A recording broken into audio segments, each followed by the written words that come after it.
To note about our notes for today is we're skipping ahead in the chapter, so we're jumping over to 4.7. Now, there are a few things where we have now a gap of knowledge between 4.4 and 4.7. What we're missing in between 4.5 and 4.6 are graphing trig functions. So we're actually going to be graphing sine, cosine, tangent, and some of the reciprocals on the coordinate plane next week. Okay.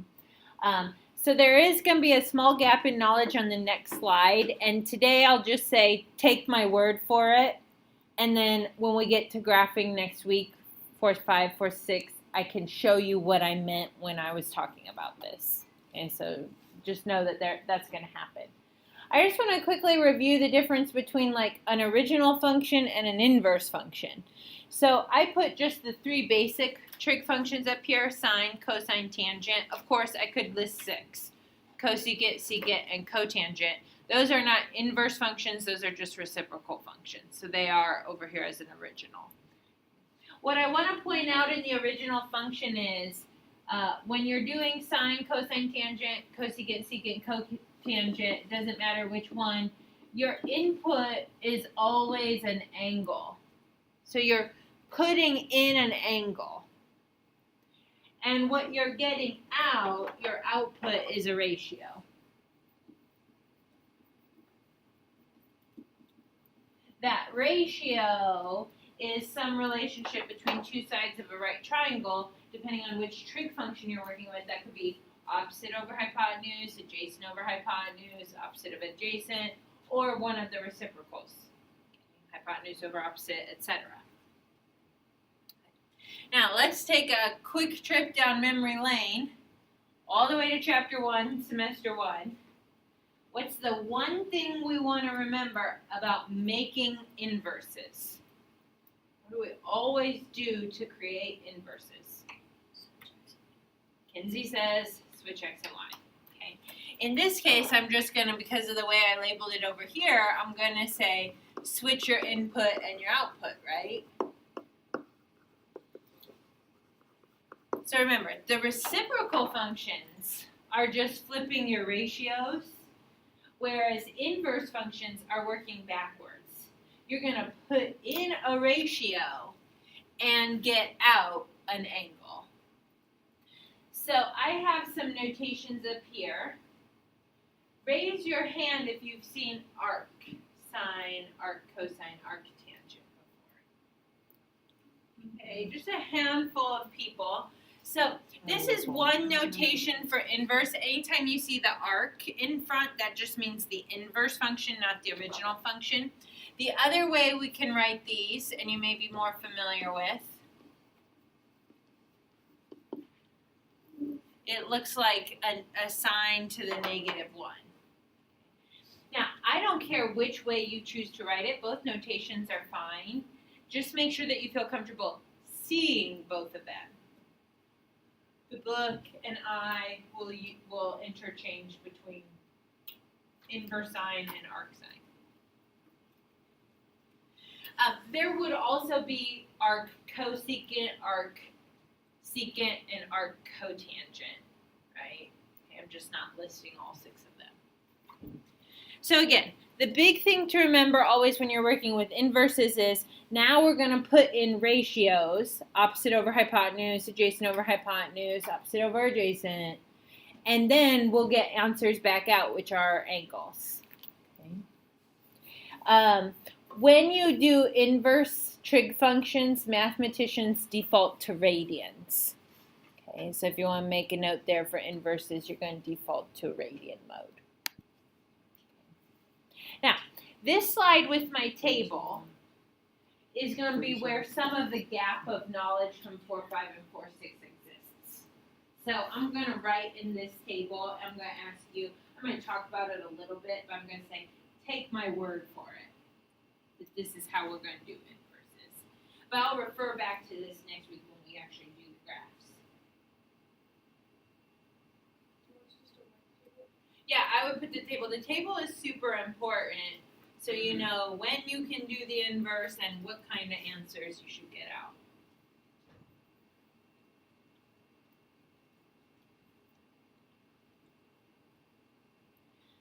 Notice that in that function column, as you're copying this down, instead of just writing like just inverse sine, inverse cosine, or inverse tangent, I'm putting a y there. I could put an f of x there.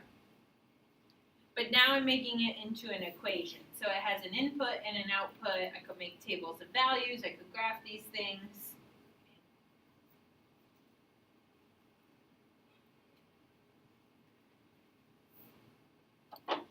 Okay, and remember that domains are inputs. So it's what you're allowed to put in for x and still get answers back out for y.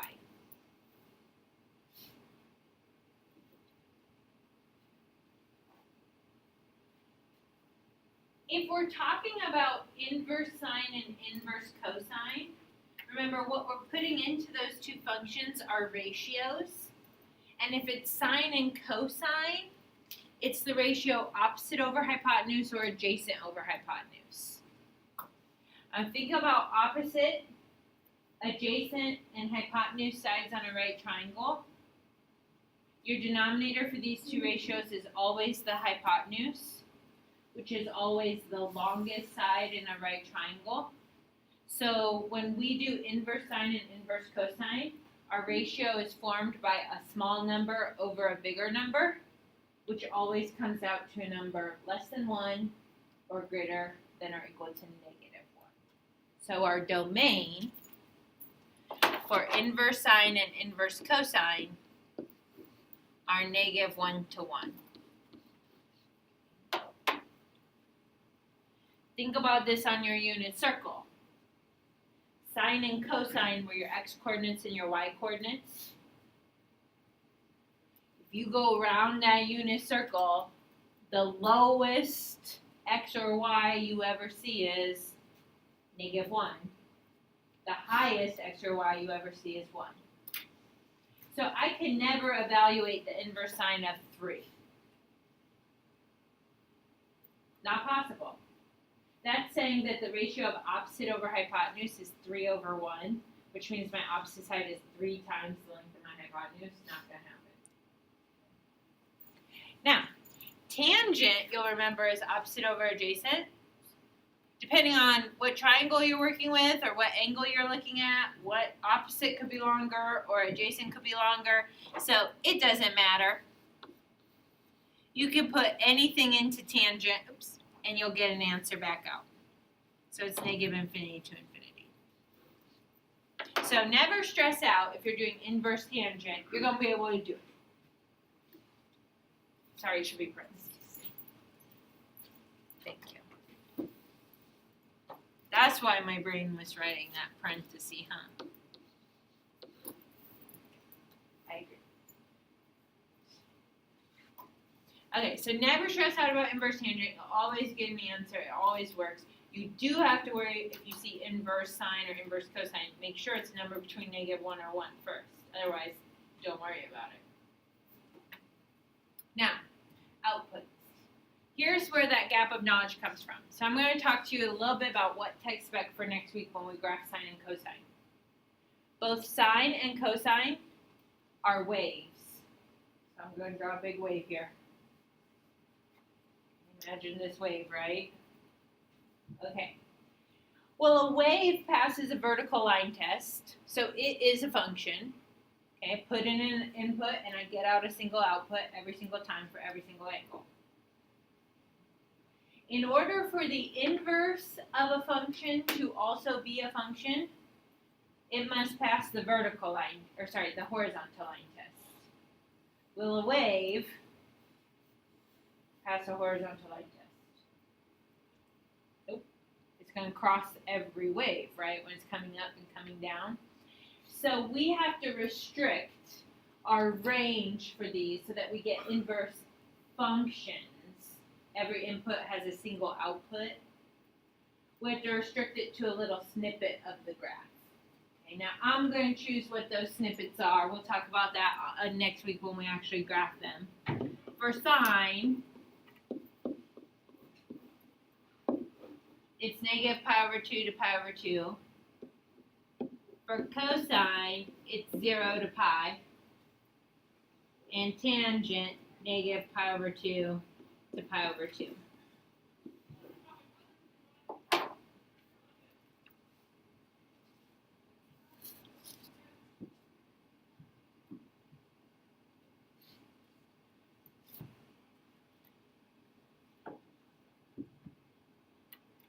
Okay.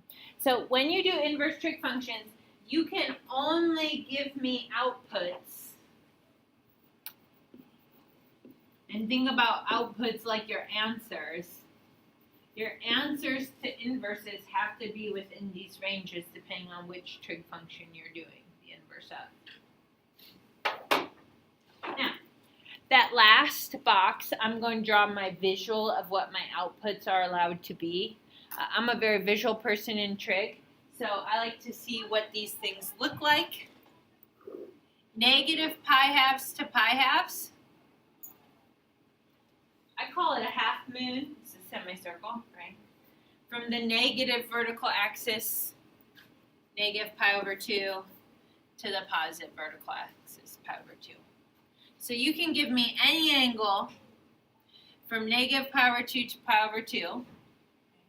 And why did I choose this section of my graph? You know, I'm telling you, just believe what I say. Okay? But the reason why this is a good chunk for me to use is, in this first quadrant, from 0 to pi over 2, all of the sign values are positive. And in this quadrant, from negative pi over 2 to 0, all of the sign values are negative. So I'm covering all the possibilities of inputs.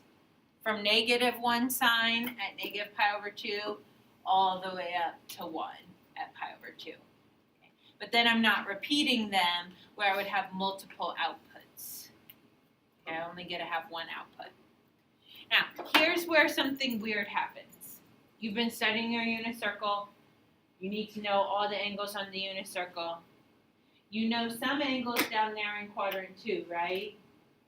Or sorry, quadrant 4. What are they? 5 pi over 3, 7 pi over 4, 11 pi over 6. If you're doing an inverse sign, those answers are not acceptable. They don't fit in that range.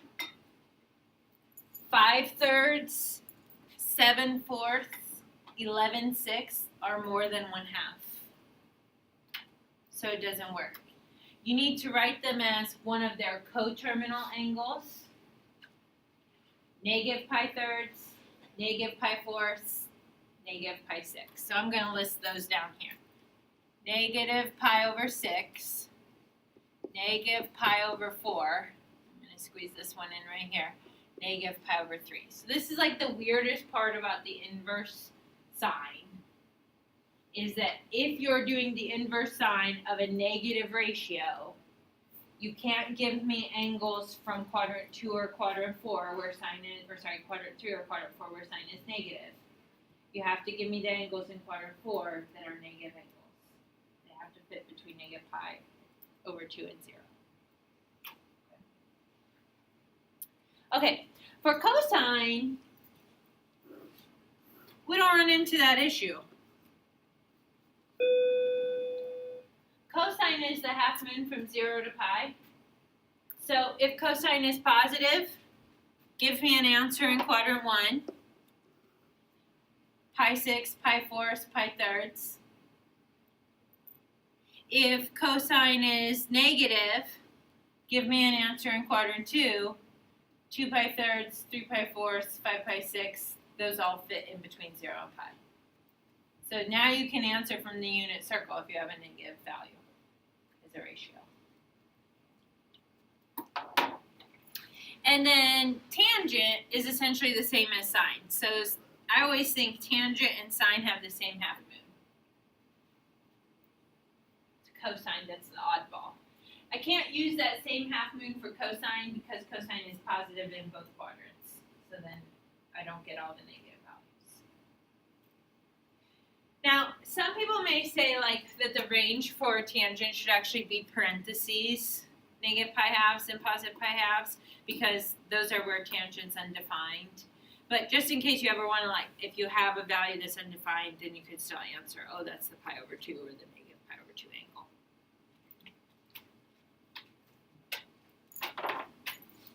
Okay, so let's see what I mean by all this half-moon business, right?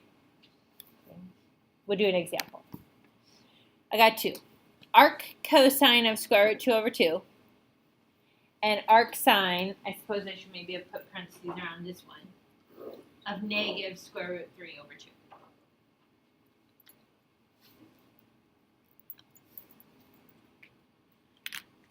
I'm going to walk you through what I would do, and then I'm going to give you some to practice with your pods. Okay, if I came across an inverse cosine of square root 2 over 2, I immediately think about my acceptable half moon, 0 to pi. Since the ratio that I'm putting into the inverse cosine is positive square root 2 over 2, I know that my answer comes from quadrant 1. And hopefully you've studied your unit circle enough to easily tell me in radians the angle that has a cosine of square root 2 over 2 is pi over 4. Excellent. One answer. That's the only one that works for arc cosine. If I'm thinking about arc sine, inverse sine, I immediately think about my other half moon from negative pi halves to positive pi halves.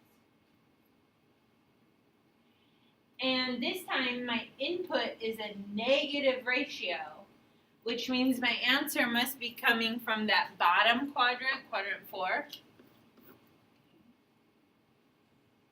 And so I've got to think about what angle down there in quadrant 4 has a sine of negative square root 3 over 2.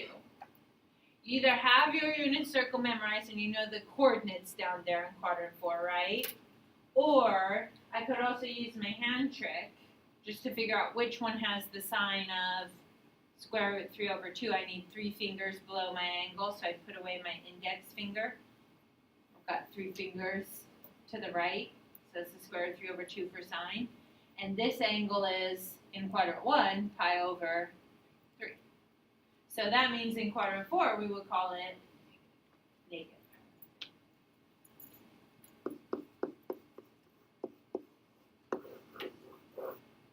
For inverse sine, that's the only acceptable answer.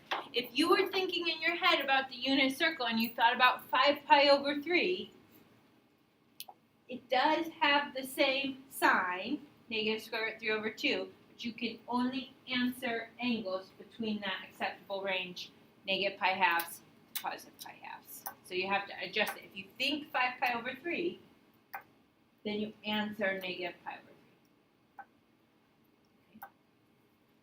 Okay, so I'm going to give your group a set of cards. I think there's 6 of them. I'd recommend jotting them down in your notebook just so you have some extra examples so get what you're doing at homework tonight. The answers are on the back of the cards, and I'll give you a few minutes to try them with your group, and then we'll talk about any that you have questions about. And then we'll have some other examples to run through. One at a time. Arc cosine of radical 3 over 2.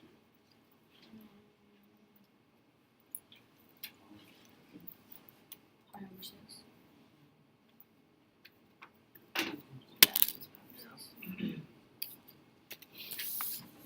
You guys write them all down. Yeah, I'm just going to. Because I might get some. I might get 16 from some of the work that if you memorize it, isn't it just the same?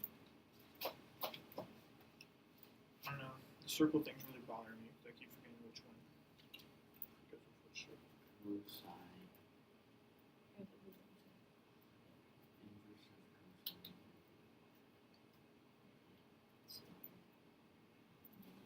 of cosine.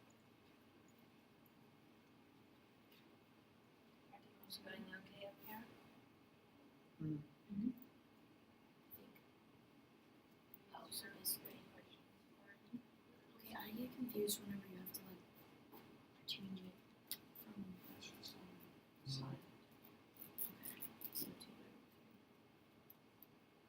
So are we just looking at this It's a ratio. So you're thinking about what angle has that ratio. Now on the unit circle, there's 2, right? Because we know tangent is negative in 2 quadrants. How do you know that like off the top? Because tangent will have the force 1 and just negative. So we know tangent is negative in You just quarter 2 memorize and quarter 4. Yeah. But when you're answering inverse tangent, you gotta be between negative pi halves and pi halves. So you figure you're gonna answer an angle in quadrant 4. What's the angle in quadrant 4 in the extendable range that would have the tangent? 2 pi over 3. Negative 2 pi over 3. It would be Or is it yeah, it would be pi over 4 in quadrant 1, but to be in the lower quadrant, you would have to be pi over 3 or 6? So it's 0 is between negative pi halves and pi halves. It's right in the middle, isn't it? So it's okay. Oh. I hate this. I hate this. Sine and tangent are the ones that you have to do that.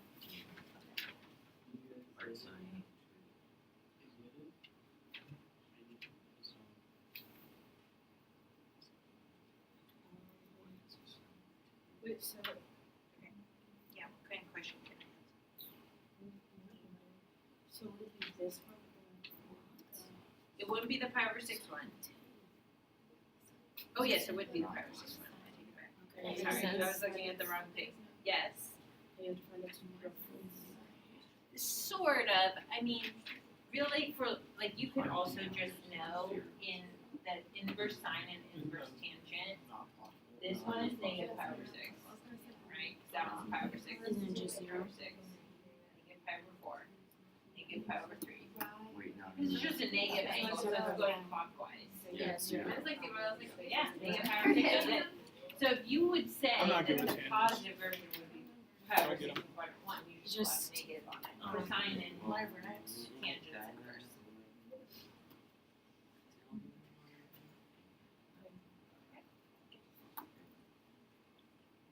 Let me know if you have a major question. Everything went okay over here? Yeah. I don't know these rates.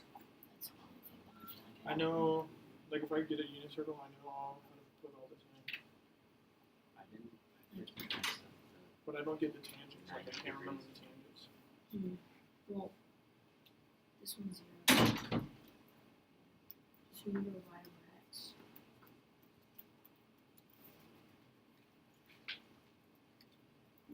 Yeah, but how do we do 1/2 of these over 3 over 2?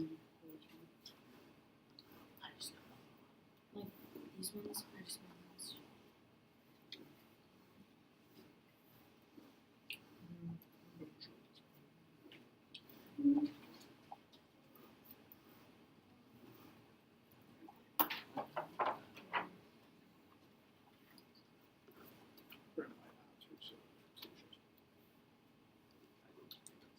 Stations. It would be hard. We do like life throws now, and I heard that was so Coach Jason comes over and stole my legs too.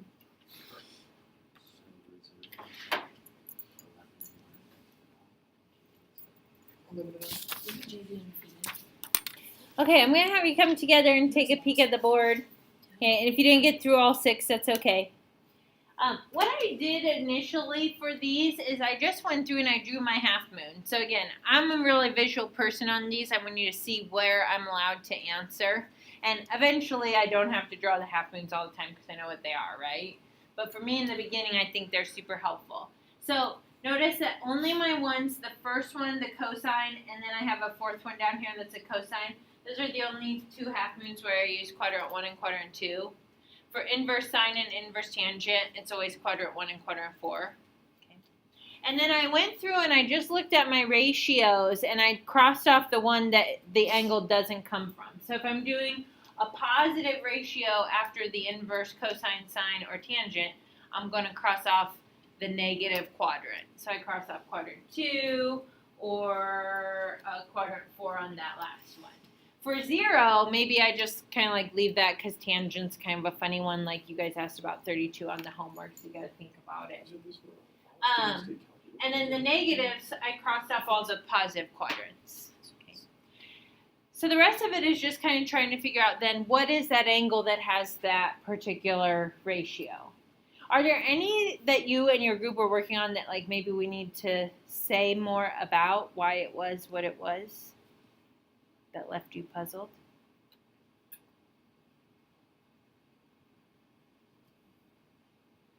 Are we okay with why arc sine of 2 is not possible? Okay, so remember that the thing, if it's arc sine or arc cosine, the number that comes behind it has to be between -1 and 1. So there is no angle in quadrant 1 that has a sine of 2. Think about all the y coordinates in quadrant 1. It's not going to happen. If I'm doing arctangent of 0, that's y over x. So it's got to be 0 over a number. And I would think then about my quadrantal angles.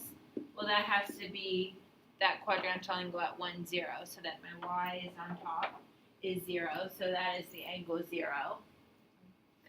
I think arc cosine of square root 3 over 2 should be pretty easy. You're just answering in quadrant 1, pi over 6. And then I'm going to go down here to the inverse cosine of -1/2. Remember that one you're going to answer in quadrant 2, and you can use the angles from the unit circle. So at -1/2, that should be 2 pi over 3. Versus the inverse sine and inverse tangent, when you have negative ratios, you're going to use those negative angles in quadrant 4. So we chose negative pi over 6 and negative pi over 4. 11 pi over 6 and 7 pi over 4 are not okay answers if you're doing an inverse sine or inverse tangent. Okay, because they don't fit in that range I gave you. Okay, so I want to make sure everybody's calculator is working. I'm not going to spend a lot of time here. Just type these into your calculator and make sure you can get the correct answer. I'll put up my answers here on the board. Remember I said earlier that mathematicians are going to default to radians, so check your mode. You should be in radian mode whenever you're doing arc or inverse trig functions.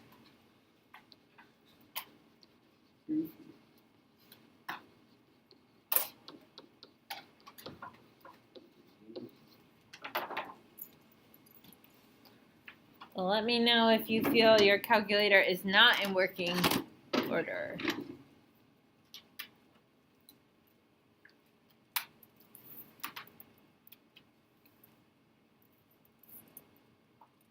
Notice that if you have a calculator and the input into an inverse sine or inverse cosine is outside of the acceptable domain, -1 to 1, your calculator will tell you have a domain error.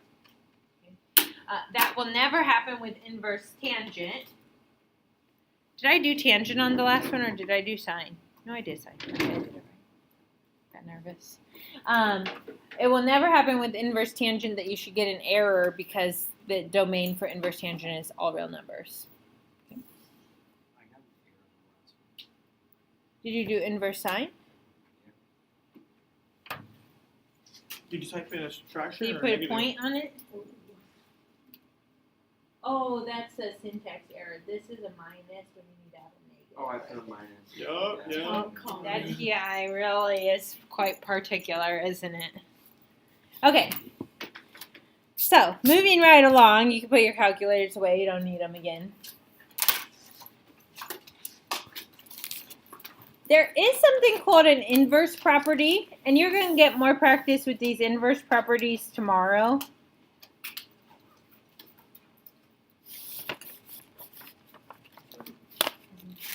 I know what I'm doing, but I feel like I'm so slow. Yeah, it is. You'll get better because tomorrow's a practice day, so it is a little bit slow right now. This is the weird thing about these inverse properties. Sometimes they're super helpful and they make a shortcut, and then sometimes you have to be really mindful about acceptable domains and acceptable ranges.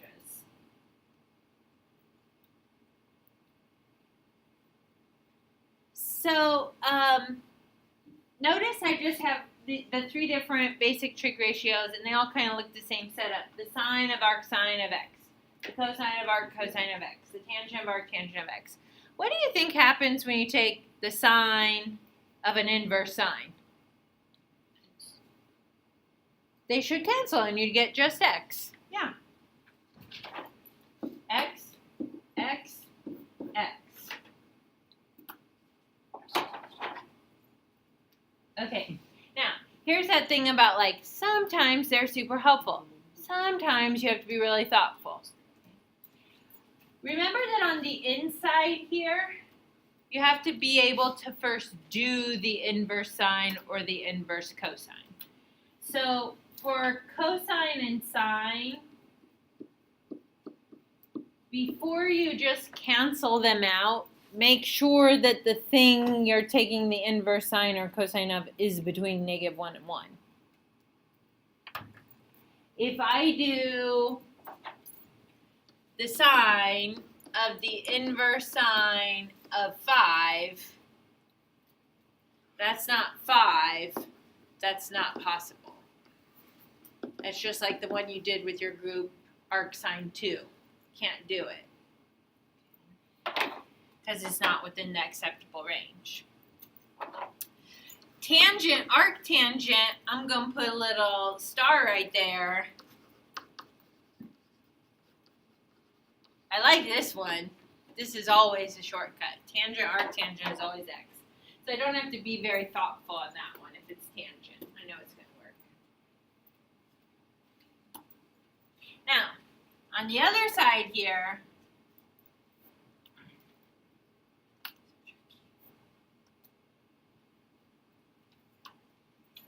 I'm just flipping the order. Right? So now I'm going to do the arcsine of sine, the arccosine of cosine, and the arctangent of tangent. Put y in there. Again, what would you suppose would happen? You just get They cancel again, and you just get y. Excellent.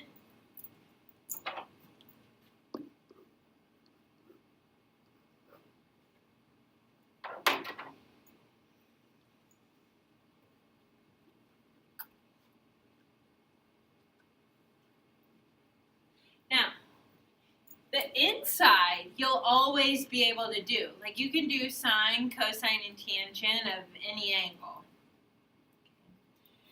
It's the outside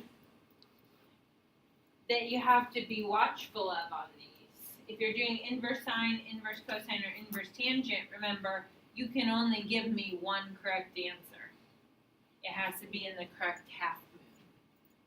So for all of these, must be in acceptable ranges.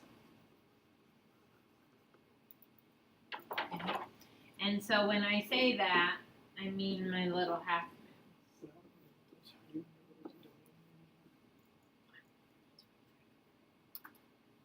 Yes, sir. So will I just figure this out like later in the week to remember their domain and ranges once we like, or do I just kind of like, you know what I'm saying? Like, When is you're there an doing your easy homework way, tonight, I would look at that table and those half moons but if like you need eventually to. we'll find like an easy way to remember it. Or will it Well, just get easier as you practice? it'll get easier as you practice. We'll be able to explain why I chose negative pi halves to pi halves for one and 0 to pi for another when we see the graphs, but it won't necessarily make it easier to remember. So I would say practice is what's going to help. Okay, so you'd have to be on the lookout for something like arcsine sine of 5 pi over 3. You can't just say 5 pi over 3, because 5 pi over 3 isn't an acceptable answer to arcsine. So then you would have to change that to a negative pi over 3. So let's practice some. I'll find my little cursor there. Okay. Tangent inverse tangent 15.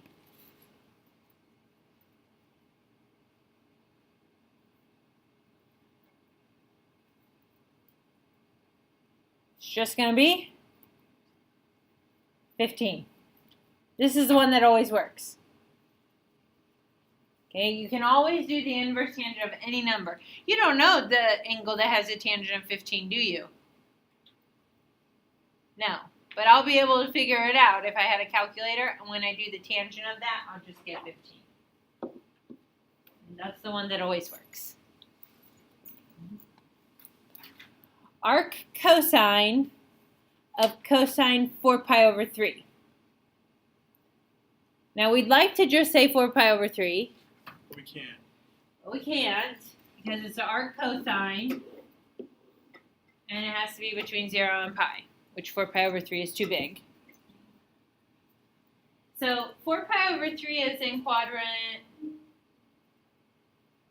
3, right? What is the cosine of 4 pi over 3? Negative 1/2.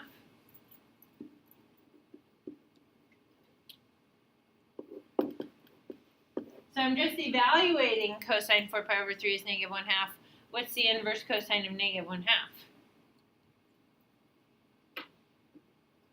It's got to be something in quadrant 2. Since this was a 4 pi over 3, it's going to match to 2 pi over 3.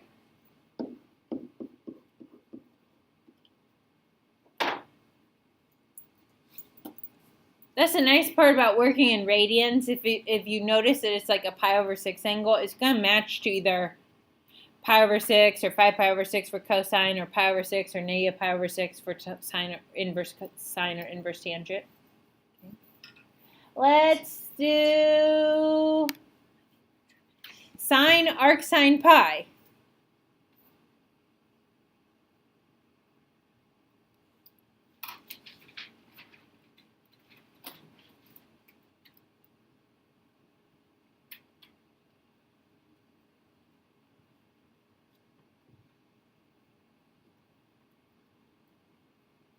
How do you feel about arc sine pi? That's inverse sine pi. I see some people saying, no way, Jose. That's asking you, which angle has a sine of pi? None of them. They have sines of 0, 1/2, square root 3 over 2, square root 2 over 2, 1, negative 1, right? So this is outside of the domain. Not possible. Not possible. Yep.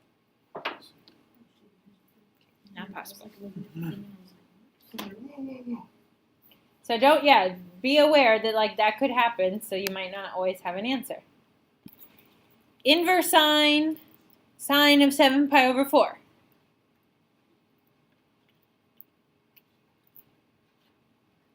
If you just canceled everything out, would 7 pi over 4 be an okay answer? Nope. Think about your half moon. It's got to exist between negative pi over 2 and pi over 2. 7 pi over 4 is down here in quadrant 4, right? What will we call that angle so it's in the acceptable range? Negative pi over 4.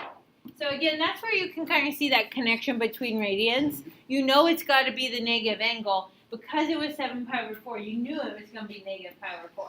It's got to be in the family of pi over 4s. Oh, I see people backing up. I'm not done. I'm not paying. Okay. The last set of problems on the homework are going to be a little bit different. They're going to ask you to do exact values, and this is nice. Take a breather away from all that weirdness. Okay. We want to do the arc cosine of 3/5. If it's positive, what quadrant is it in? For arc cosine? Think about your half moon. Oh, quadrant. Your triangle has to be in quadrant 1. X is 3, hypotenuse is 5. Yes. What's your missing side? 4. So can you do the tangent? 4 over 3. Opposite over adjacent. Your angle will always be around the origin. So you'll decide which quadrant you're in by whatever inverse trig ratio you're using, and then whether it matches to the positive quadrant or the negative quadrant. So if it's like an inverse sine or an inverse tangent, then you should draw it either in quadrant 1 or quadrant 4. Yeah. Okay. So those would be the other problems on the homework assignment. Okay. I'm gonna forget all this. Why is Yeah. the tangent in front and then the arc cosine? This is so I want you to do. I'm forgetting all of it now. the inverse cosine of 3/5, and we're not actually finding the angle on this one because we don't know 3/5 on the unit circle. But we could, if we set up that picture, we can find the opposite side through Pythagorean theorem, and then we can still do tangent opposite over hypotenuse. So that one's not using the inverse properties anymore. Okay. Inverse properties, and I know that's a lot in one day. Tomorrow we'll get to practice, and we'll definitely take some time to go over homework assignment. Okay?